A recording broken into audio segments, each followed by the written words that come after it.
Welcome to Thrive by the Rising Muse. Have you ever wondered what it really means to listen behind the behavior? Not just what a child does, but what their heart might be trying to say. Today's guest has built an entire organization around that truth. So, whether you're a parent, an educator, or someone passionate about healing through connection, you're about to be inspired. I'm Natty, I'm Vida, and and we we are are here here to to thrive. thrive. Today, we're diving into a topic that beautifully bridges science, compassion, and healing, the intersection of applied behavioral analysis, trauma informed care, and somatic wellness. Our guest today is someone who redefines what care looks like Mhm. for children and for families. Renee Kaisman is the CEO and founder of Love to Learn Counseling. Consulting. Love to Learn Consulting, a multidisciplinary practice serving thousands of families across Southern California. She's not only a board certified behavioral analyst, Mhm. with a master's in special education, but she's also a leader who believes that meaningful care begins with listening, not just behavior, but the story beneath it. Yes. Through her trauma informed and somatic integrated approach, Renee and her team are shaping environments where presence, safety, and autonomy lead to real growth. So we are very honored to have her Yes, we are. today on Thrive by the Rising News. Welcome, Renee. Welcome, Miss Renee. Thank you. I'm feel so blessed to be here with you. Oh, Oh, so thank you. sweet. Well, let's start with the heart of what you do. What inspired you to blend applied behavior analysis with trauma informed care and somatic awareness? Absolutely, sure.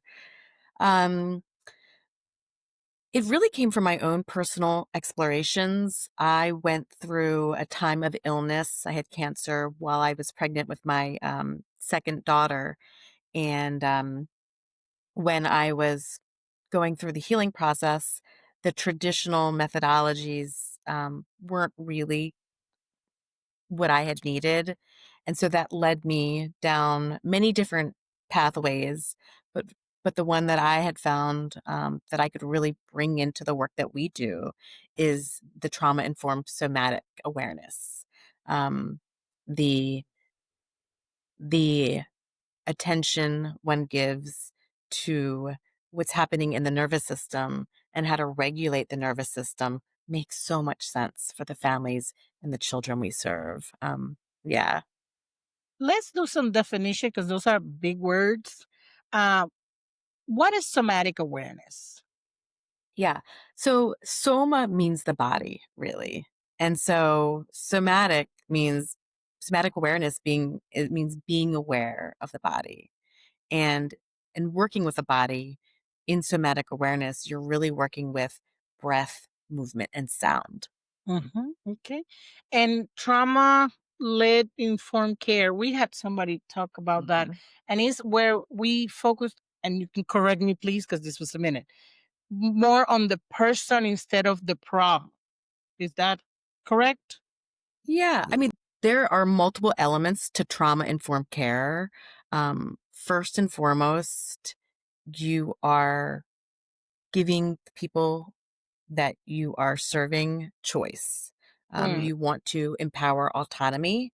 Hmm. You are respecting their ancestry, where they came from, their background.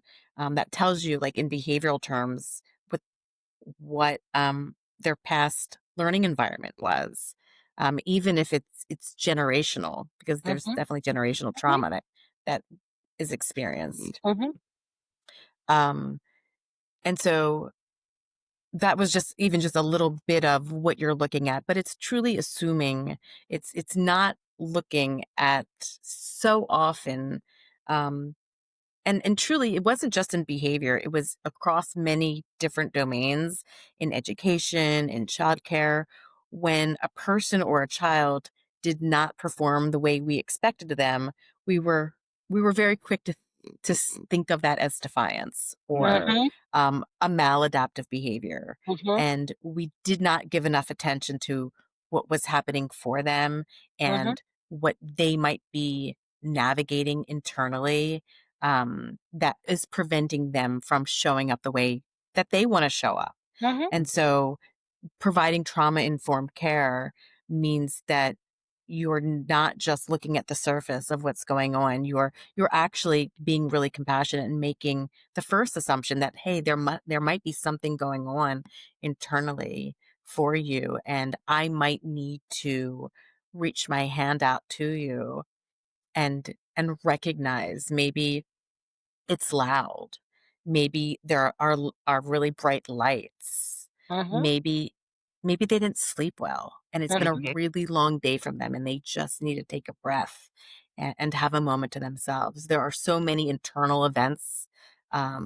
that internal events that have happened within that day and or even just within their learning history of their lifetime that Mhm. can be affecting their present behavior. And so trauma informed care is really looking at behavior through that lens first and foremost. Mhm. Okay. And then on the applied behavior side, we know that there are two branches. You can have experimental behavior analysis, and you can also have applied behavioral analysis. And applied um, deals with the behavior that can cause problems like issues in autism. You're teaching and working with people to work through developmental disorders. Also, challenges, application, including better quality of life. Mhm. That's what it all boils down to. Mhm. A better quality of life, the study of mind, emotion, body, to make our life more fulfilled Mhm. instead of just going through, Mhm. monotone going through. Um, to be able to realize that there is joy, there is happiness, something to make you smile or whatever. And I appreciate everything that's here to help us with our disorders, emotional disorders. Mhm. And that's a blessing. Um, Miss Renee, what my question is, you often say that meaningful care means begins with listening. Excuse me. What does that look like in a practical sense when you're working with a child or when you're working with them? Yeah. I think first and foremost in this modern age, listening begins with really f clearing out any distractions. It means Mhm. your telephone is off. There aren't any notifications. I mean, as a I can't tell you the amount of times I have been in the patient seat in which my practitioner has interrupted my sessions for telephones and things like that, and that really is shocking to Right. me, and it truly disrupts the safe space Mhm. one needs to have in order to get what you came for. Right. Yes. And so, first and foremost, it really means honoring the space and the time that you're Mhm. with somebody with your full presence. Mhm. Um, and for some people, even taking notes or typing while you're speaking can take away from that. When you're doing assessments, it's difficult. Right. And especially when you're in the medical model and you're Mhm. expected to take notes, sometimes you do need to do that. But as much as possible, limiting any external distraction so that you're really here with somebody Mm. um, in the time that you're with them. Mhm. Yeah. And you're not thinking about the next question that you have to ask. Mhm. You're not trying to just get a piece of information from them and write it down and move on. Mhm. Like you're really taking them in, you're truly present with them. That makes sense. You have to be. Um, I know one of the things that you've worked with is ABA. And ABA has the word is a reputation of being too rigid and is overly data driven. How have you evolved that framework to create something that is both science based but also very human? Yeah, absolutely. Yeah, great question. You know, I would say applied behavior analysis as a field has gotten so much better at taking um, the framework and structure that we were given a long time ago, um, and making it much more play based, much more naturalistic. This is something, I'll even just tell you an anecdotal story. When I first was introduced to applied behavior analysis, I was maybe 19 years old, and I was introduced into that very rigid setting. I won't describe it for you. It was nothing that inspired me. Mhm, Um, and so I walked away from that setting and saying, this isn't for me. mhm, And then I went and became a special education teacher and somehow found my way back to the space, but through through the lens of verbal behavior and applied behavior analysis, which is an application of applied mhm, behavior analysis. And now there are multiple different applications that are very play based, like mhm, PRT, pivotal response training, mhm, um, and some people don't even call it either verbal behavior or pivotal response. Sometimes people just talk about it like play based mhm, applied behavior analysis.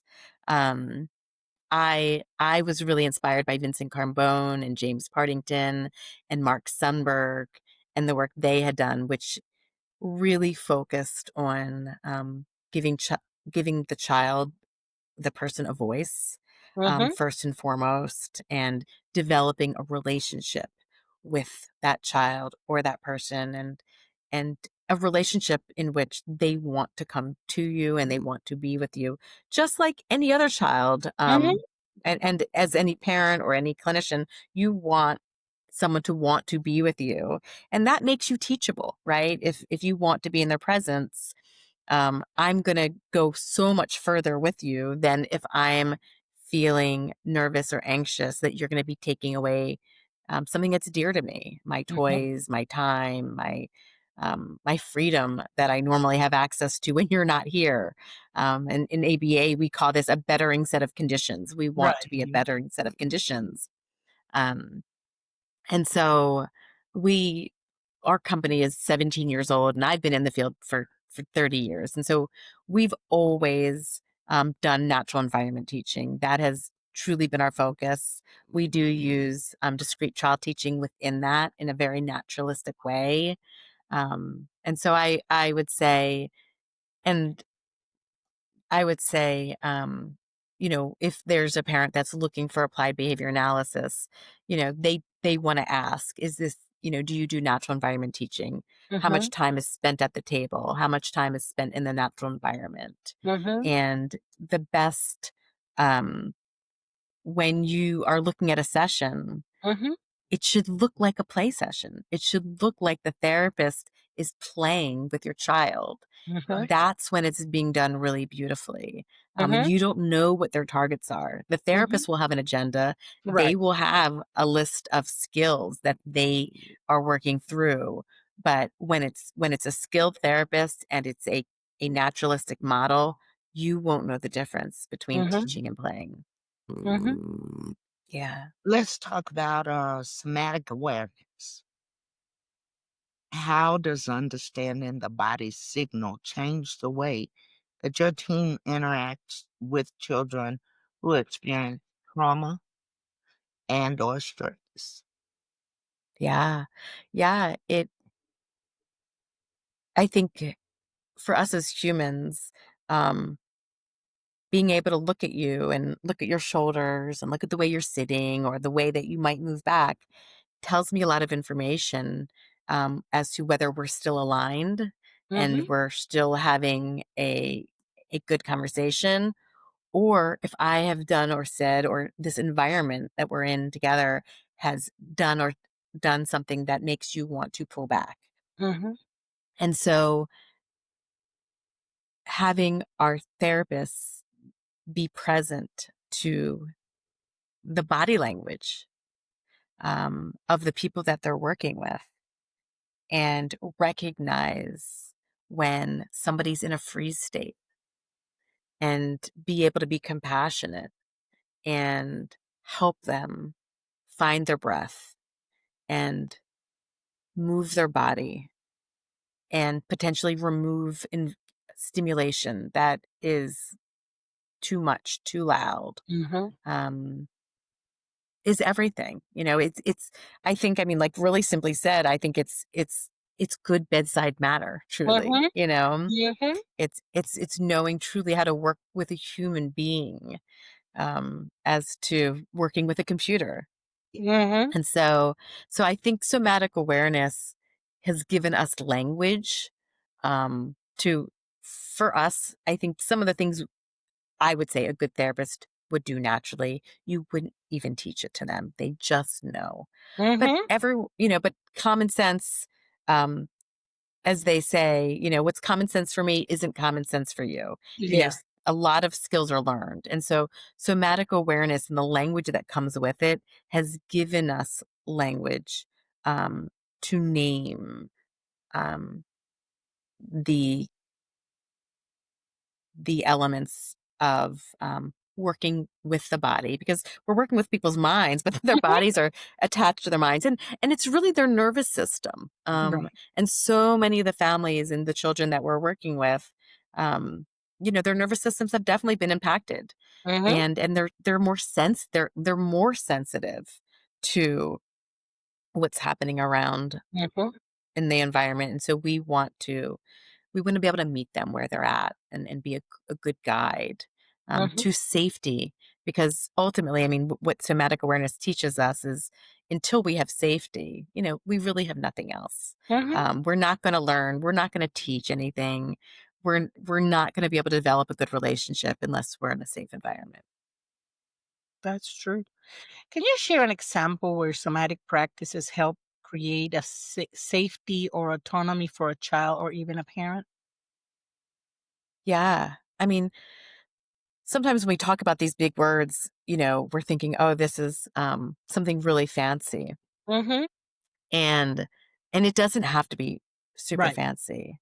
Um, I mean, somatic awareness can be and utilizing somatic strategies, you know, so many times I've worked with students and learners who have experienced, just anxiety. Mhm. And, and I remember one learner specifically being in his house.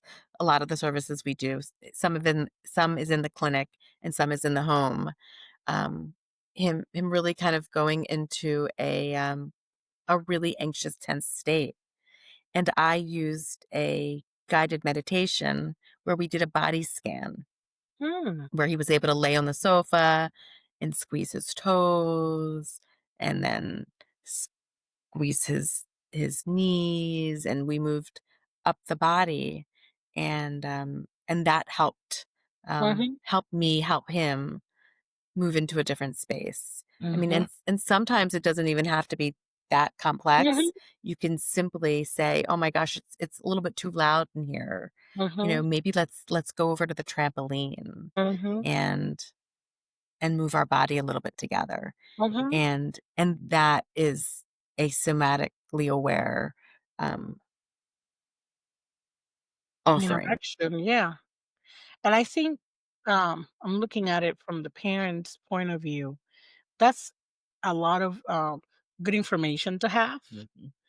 because the therapist goes home, but you're the one with the child Yeah. at home, and, you are able to develop some skills to manage the day to day with the kid, Mm. and be able to connect with them in a better way. Mhm. Yeah. Yeah. I mean, I think that's one of the things I love about, Mhm. using somatic awareness is the simplicity of it is Mhm. so eloquent. Mhm. Um, a- often, it could just be like, let's sit down, let's take a few breaths together. Mhm. Mhm. And that changes so much. I remember doing Yes. a staff training where I was just beginning to introduce these concepts to our behavior analysts and our up and coming supervisors, and I said, let's breathe together. And for them, it's like, this is a little weird, Renee. Yeah. What are we doing? But I said, trust me, like, let's breathe together. And I remember one staff looking at me in her eyes and was like, whoa, I can't believe how powerful that was. And you don't need any tools. It doesn't cost any money to breathe. You don't need extensive education, but you do need intention, and focus and presence and um, and trust that if you take a moment to put your hand on your belly and your hand over your chest and get quiet, that you can you can listen to your body and you can reground yourself. It's pretty powerful. It Mhm. is. Yeah. And you're also building a child's trust Mhm. when they see that you are present and no one else, um, matters except that child Mhm. because, children feel unseen, not understood, unheard. See, I ain't have to read that. I was a child once. I know about that. And so when you are present and you are interacting with them, um, it's like they get, "Okay, I matter." You know Mhm. what I'm saying? I matter here. Mhm. Okay, you don't have to share your attention with 2 or 3 of my siblings, Mhm. just m Mhm. just me.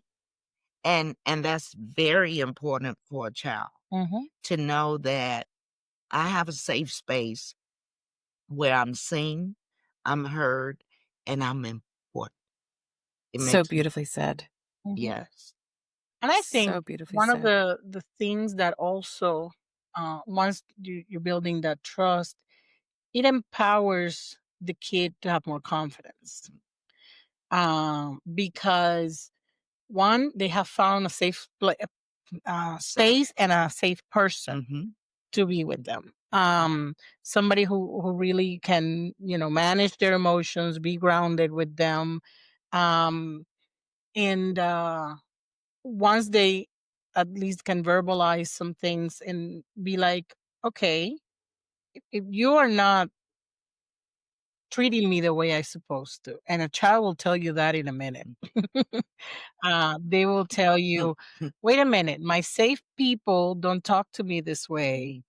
You can't do that either. So it gives them more confidence and more self esteem when they are in a safe environment where they can build trust with people around Definitely, them. Hmm. definitely. 100%. Mhm. 100%. I think one of the tools of somatic awareness, um, or one of the benefits of it and teaching families is that as a parent, it's so easy for parents to get overwhelmed Hmm.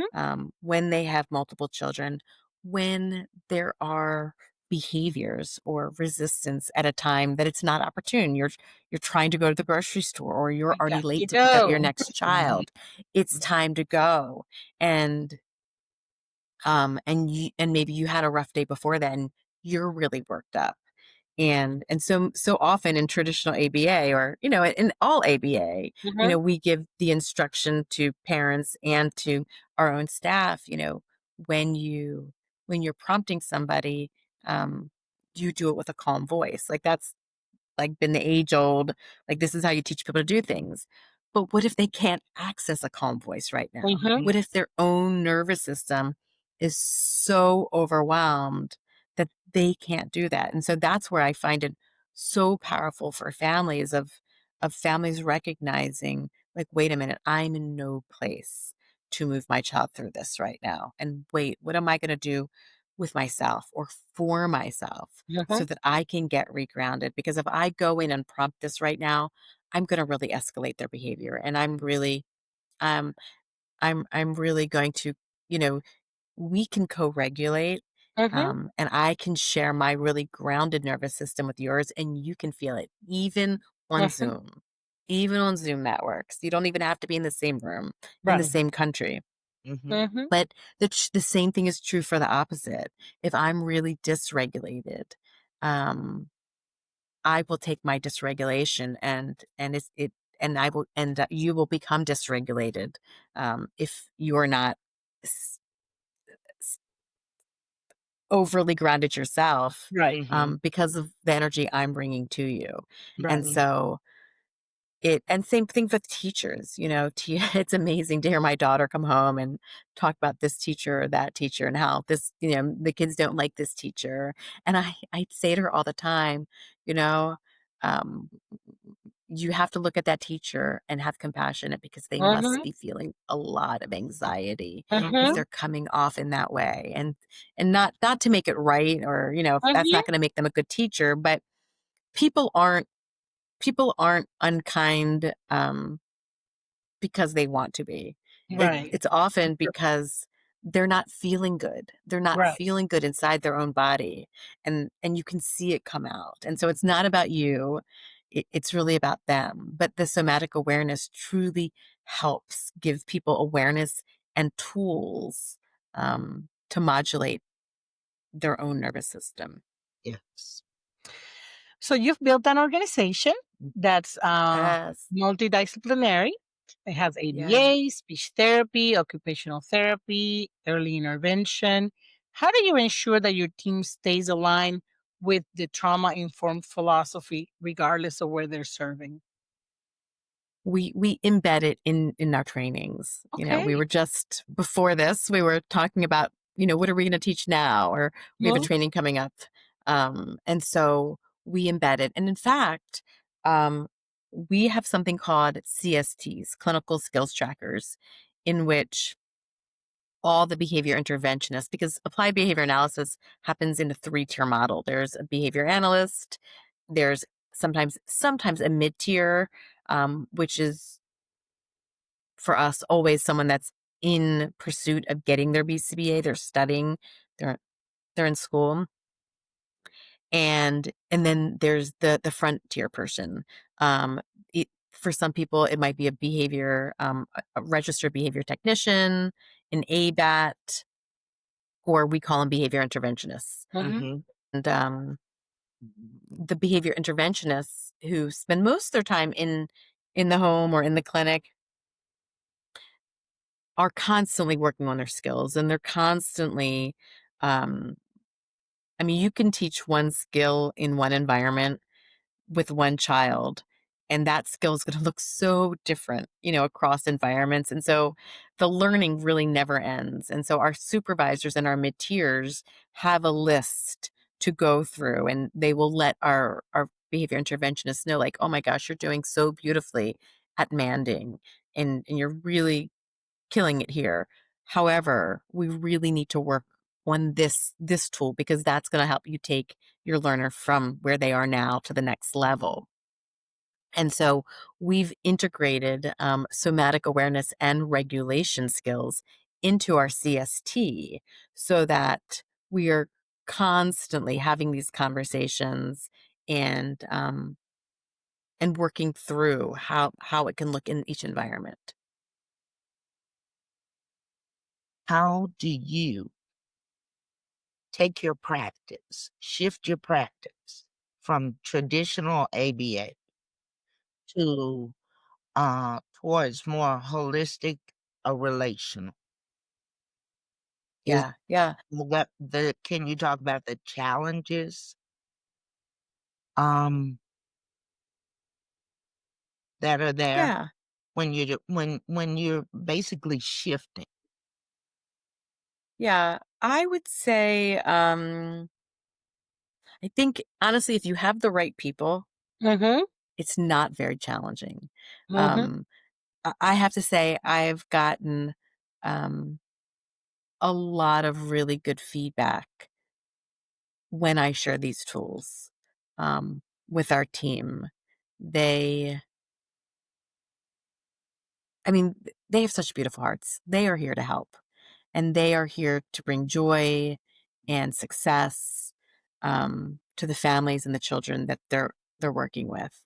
And so I would say what I've learned over my many years of doing trainings is to not do just too much at once. It Mhm. Mhm. works really well when you're able to give it at an appropriate pace. I've in my early years when I was overly ambitious, I would come in and be like, "We're doing something new," and they're like all hiding under their desks. I'm like, "No, not another new thing." um, You'll and react and when you obviously, have an idea. Yeah, when she says, "I have an idea," She I'm like, runs. yeah, I get it, right? I get it. And I get it. And people in my personal life still sometimes feel that way because I always have new ideas. But I know with my team Mhm. over the years I've gotten better at taking bite-sized pieces, Mhm. at exposing them to it. And when I pace it right, um, honestly, it goes beautifully and they love it because it feels good for them too. And Mhm. so like they know we're speaking truth. You know when something's aligned. Mhm. And so and we've never been of the more traditional super structured model. We've Mhm. always been really focused on natural environment teaching and aware. And so again these new techniques, they're truly just giving words to things that were already happening maybe at a lower capacity, but giving words and practices helps really build that part up more. You said a couple of things that caught my attention. One is that you have a lot of good people with good hearts. You're talking about how well and honed in their skills are, which tells me that they're very invested in their work. How you, as the leader in the organization, make sure, because this is a very demanding job. yes. I was telling you the other day about my days of one-on-one interventions in counseling, when I used to come home and I didn't want anybody to talk to me for a little while because I had seen a child whose parents are military. One was deceased, the other one was in the military, and this other person in the family had taken custody of them, or the other person, and couldn't understand the child. The child just went through a great transition, and you're thinking that the kid is bad and doing bad behavior. Could you understand they just lost a parent, the other one's not here either?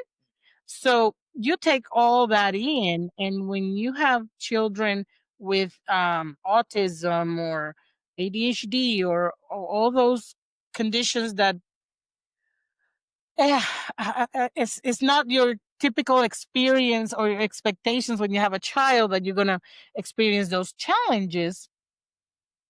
It has to be very emotional for the people, for your team. How do you on your end work with them so that they can take care of themselves within those demands? Yeah, beautiful question.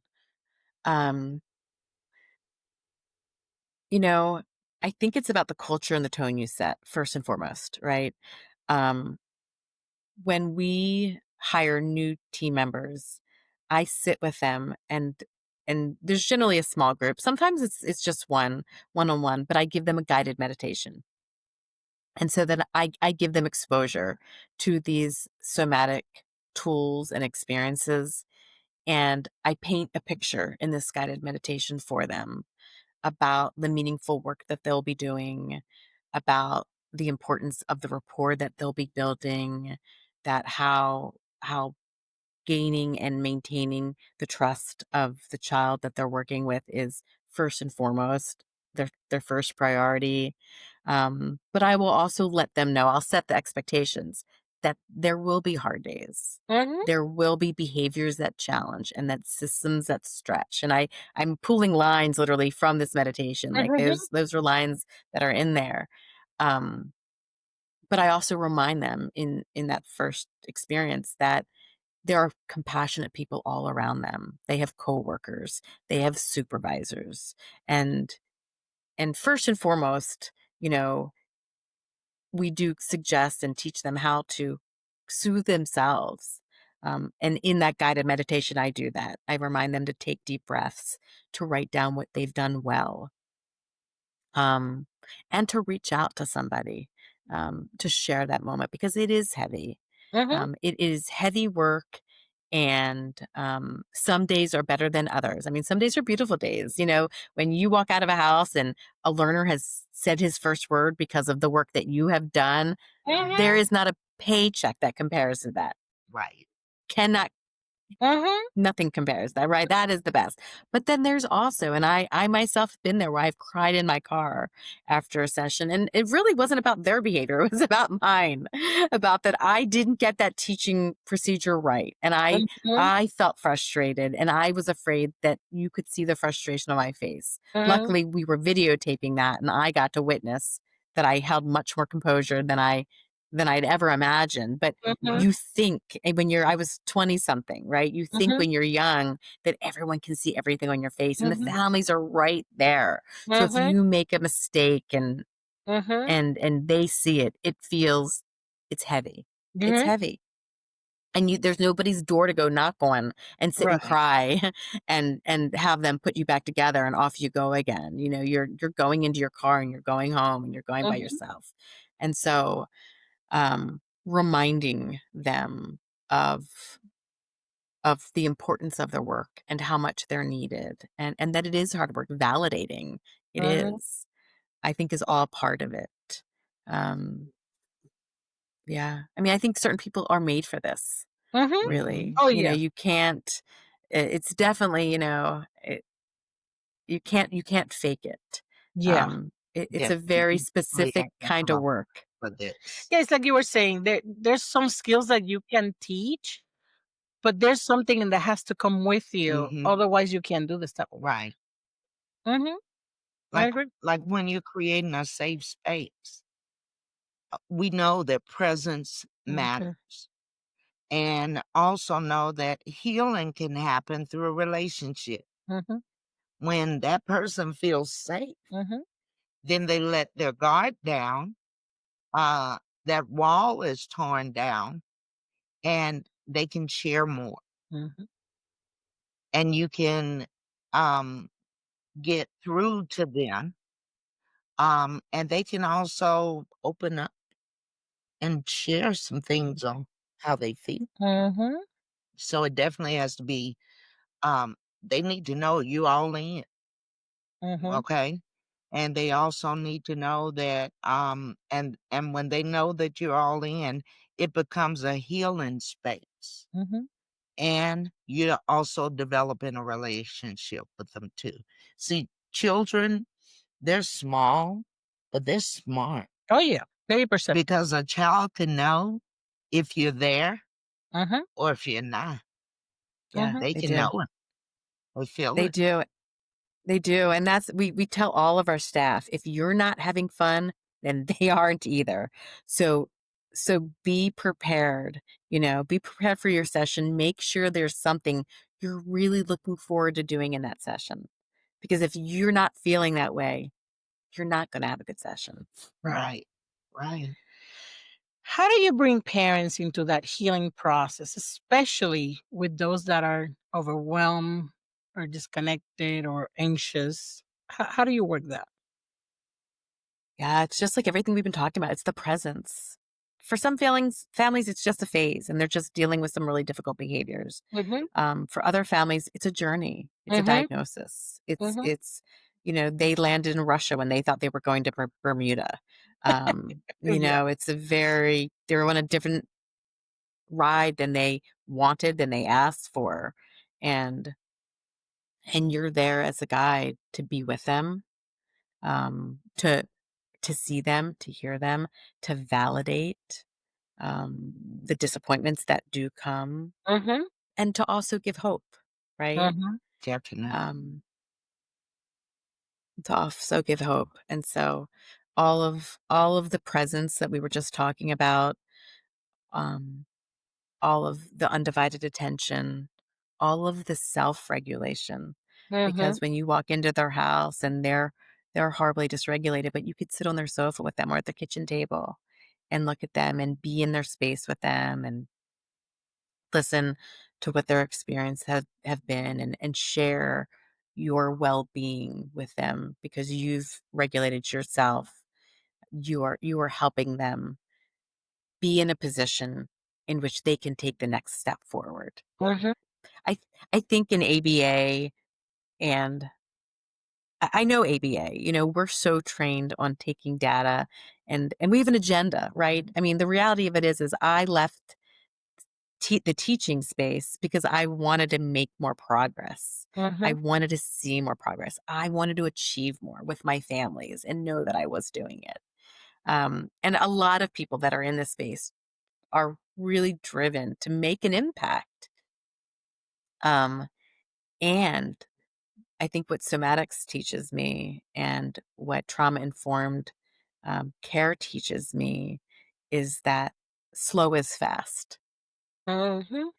and taking the time to listen to the story that may not feel like it has anything to do with anything to develop that rapport is really going to be um, what you want to do in order to be that safe person and that safe place so that they are then ready to do what we need to do together and move forward.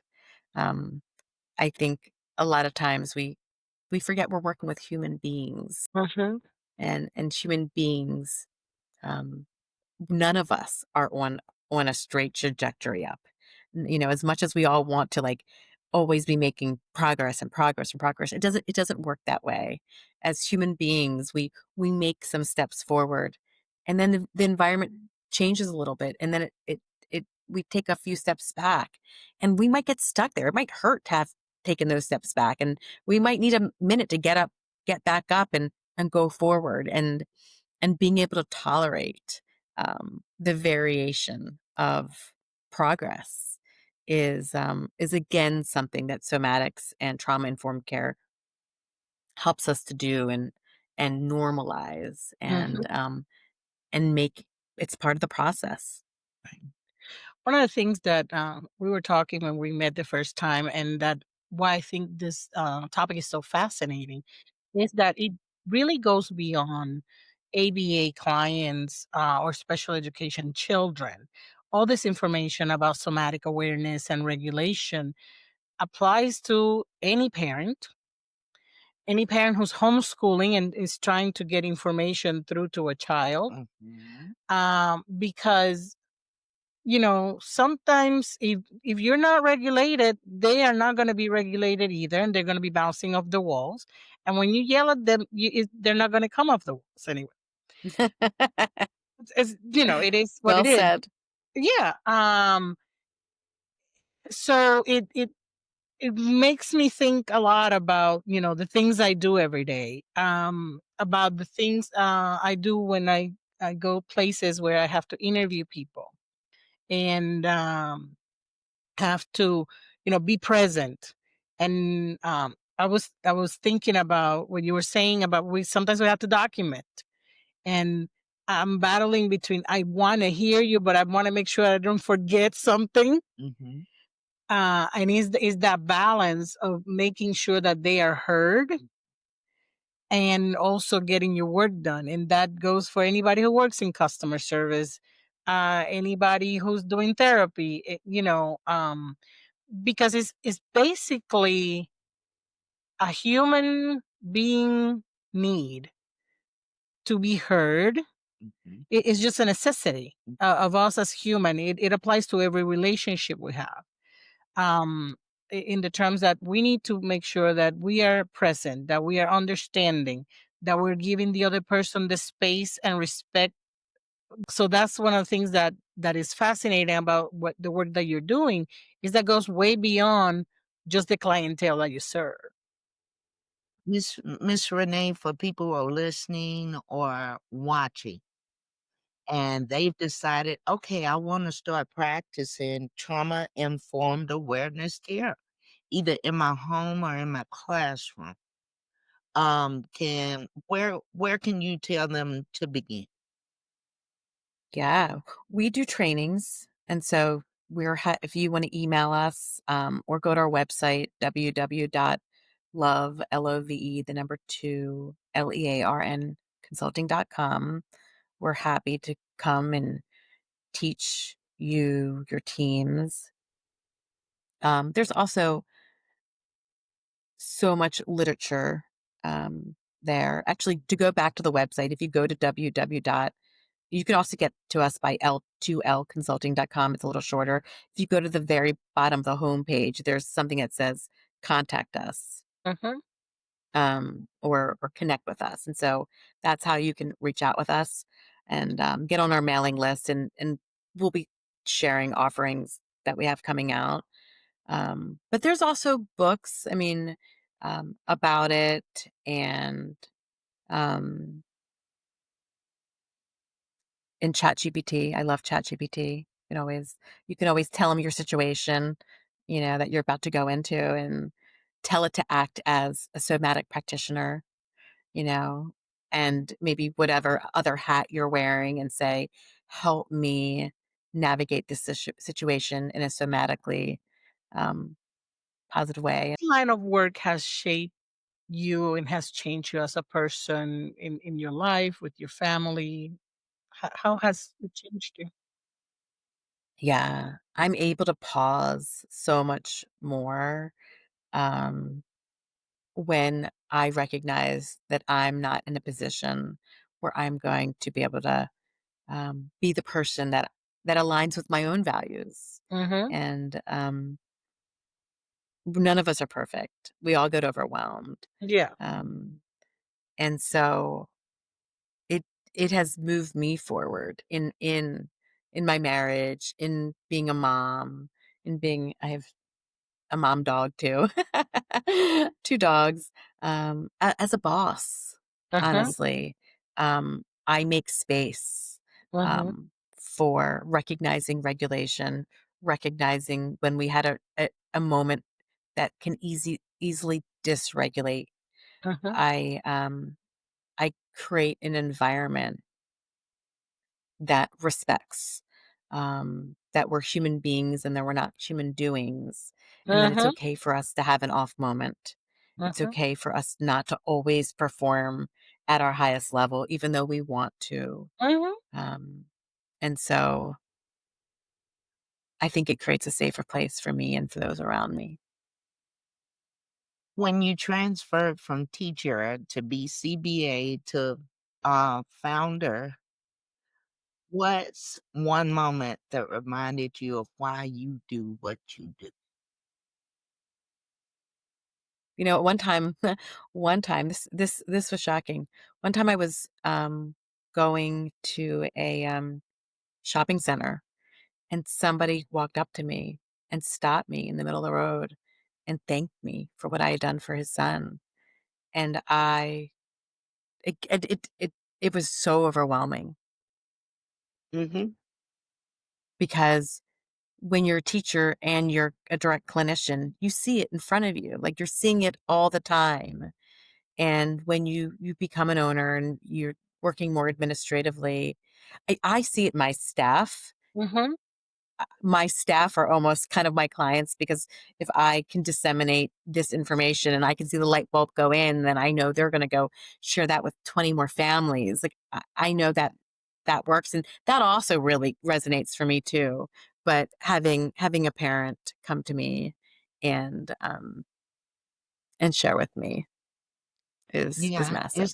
it's like with us, we've had people, you wonder if I'm on the right track, if Mhm. what we're doing is effective, if anybody's listening. I see you like, you think anybody listen? I'm like, maybe at least one person, at Yeah. least one person, Yeah. take it one person at a Yeah. time.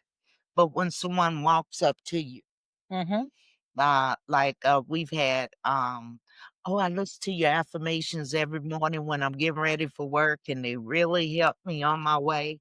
It's like, Yes. "Okay, Mhm. yeah, Yes. we're doing those affirmations." Or Mhm. when, people say, "I've listened to your show, and it just really moves me." and or your relationship together. Mhm. You know, when people walk up, tell you how what you're doing is affecting them in a positive way, Mhm. it makes you say, okay, I'm in my lane. I'm doing some right. I'm in my It lane. is, right? Like, yeah, it is. So that really, really matters, because I know when you look back at your journey and where you came from, where you are now, um, and looking at your staff, looking at your home life. You know what? Home is the first guinea pig. Mm. It is. It is. Mm-hmm. It is. Mm-hmm. I Yeah. know. It's I true. want to try It's some with true. y'all. Come on in here. But especially without them knowing. Oh, yeah. And you know what you're doing, and you want to see what the outcome is. Mhm. And they'll be like, Yes. "Why are you smiling?" 'Cause he's working. Yes. Yes, Yes. my experiment, it works. So Mhm. now I can take it outside the house, Mhm. share it with my team, Mhm. and my team can share it with children, parents, and families. So that it really makes you feel good. Yeah. Yep, Mhm. definitely. So, we are very grateful for Hmm. this time. I have learned way too much. I really enjoyed this, not only because of the information, but like I said, because it touches everything that we are as people. And I think that's personally, I love it, but for our audience, we're faith, family, and mental health. It affects your mental health to be able to learn these skills. It affects your family to be able to interact with these Hmm. things. And like we always say, the best way to exercise your faith is when your mental health is working. Yes, I So am the best Christian I can be when I'm on my medication. Okay. Absolutely. Absolutely. yes, Yeah. so Thank you uh, for having me. I love being with you both. You're honestly just a pleasure to be around. So, thank you. and my nervous system loves you. Oh, that's a good thing. Now, It could you does. please repeat your website because we have different Sure. audiences? So, can you please do Yeah. that? I would love to. Thank you so much. It's www.love, LOVE, the number two, LEARN, love to learn, consulting.com. Okay. Mhm. And you said there was a short one too, LL? Yep, there is a short one, www.l, the number two, lconsulting.com. They'll both get to us. And if you go down to the bottom of our homepage, there's a stay connected button. And if you stay connected with us, um, you'll get messages from me and practices and announcements of the different trainings we're offering. Now, how does your company work? You do direct services only in your area or We around do, the states?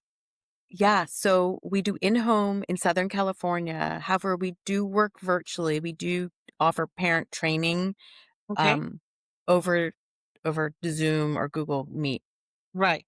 So, any company, basically anywhere in the world, if they Yeah, need to reach you, just go to one of those pages and you will be able to work with them. yeah, yeah, yeah. We do, and mostly when we're working out of state, we're doing more parent education. Um, we're doing less ABA, but more Hmm. parent coaching and support. And so you get a lot more of this, Hmm. a lot more of And this. I think that's important because, like I said, you spend an hour, hour and a half with the kid, but you go home. I think that's why parent training is more vital than anything because that's the person who lives with the child 24 hours a day, 7 days a week. And that's where most of the skills and most of the feedback and most of the progress is going to come from. So I think that's a very, very smart approach. Definitely. I have one last question. Hmm. What's next for Love to Learn? And how do you see the future of trauma informed and somatic integrated care evolving? Okay. We're going to keep doing what we're doing. We see ourselves doing more work Mhm. um, with parent workshops and parent groups for Love to Learn and in group settings because part of trauma informed care is having your peers around. You learn so much from your peers. So our next offerings um, will be involving groups of parents together. And I'm sorry, what was the second part of your question? It was, a trauma-informed and somatic integrated, how do you see it evolving, that care? My gosh. Yeah. I mean, I think that we're just at the beginning of it. I think we're just at the beginning of it. And it's a beautiful science. And I'm really excited to be here to practice it and to share it and to talk about it. It Definitely. definitely feels like where I'm supposed to be. Yeah. Oh, yeah. You are. We feel you're where you're You are. supposed to be. Yes, ma'am. Miss Renee, we thank you Thank so you. much for joining us today. And your approach reminds us that healing doesn't always start with behavior plans Mhm. or data sheets. Mhm. It starts with listening, connection, and care. Mhm. We appreciate you for that. Appreciate you. So Thank beautifully said. thank you for being with us Thank you and so welcome to the much. Thrive family. Yes, ma'am. You're precious. Thank you so much. I love to be part of this family. Yeah. Have a good day. You too. So, if you've enjoyed today's episode, follow Thrive by the Rising Muse wherever you listen to podcasts and join us on social media. And we're at The Rising Muse on all platforms. And we've got a challenge for you. Help us to reach 1,000 followers on YouTube. Hit the subscribe button. Share this episode with someone who needs to hear it. And always, we want to end with a reminder that your mental health and emotional well being matters. If you're experiencing a mental health crisis, please dial 988. If it's a loved one in crisis, call 911 or take them to the nearest emergency room. And if you think you may be in a domestic violence relationship or need to talk, you can call 800-799-7233 or text 887-888. Please make sure you're in a safe place when you're reaching out for help. Thank you for spending this time with us. Remember, healing happens in connection. Until next time, keep rising and keep listening to the story beneath the behavior. And And don't don't forget forget to to thrive. thrive. Have a blessed day. Bye bye.